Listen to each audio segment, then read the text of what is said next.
டே என்னமோ மஞ்சள் கொட்டை தான்னா நாட்டோட எல்லை கொட்டை தான மாரி நெல்லு வண்டியில் அரிசி இருக்கா வீட்டில் காத்திருக்கான்னு துருவி துருவி கேட்குறீங்களே எதுக்கு சார்? ரூல்ஸை காப்பாத்தவா? கேவலம் அவங்க கொடுக்குற 5 வாங்க தான். டேய் லஞ்சம் லஞ்சம் எங்கெடுத்தாலும் லஞ்சம், அந்த லஞ்சத்தை ஒழிப்பேன். இந்த மாதிரி பேசியிருப்பாரு. இதே வல்லரசு ஃபிலிமில் வந்து அந்த வில்லனும் அவரும் பேசிக்குவாங்க. அந்த டைலாக் எப்படி இருக்கும்னா, வா வல்லரசு வா, நீ தோத்துட்டேன் நான் ஜெயிச்சுட்டேன்.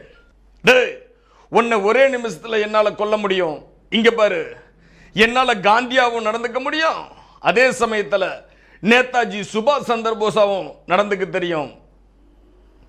அப்படி பேசியிருப்பாரு. இது வந்து ஒரு ஜாலியா பேசினார்னா, இங்க பாருங்க எனக்கு ரொம்ப பிடிச்சிருக்கு அப்படிங்கிறத பிடிச்சிருக்குன்னு தானே சொல்ல முடியும்.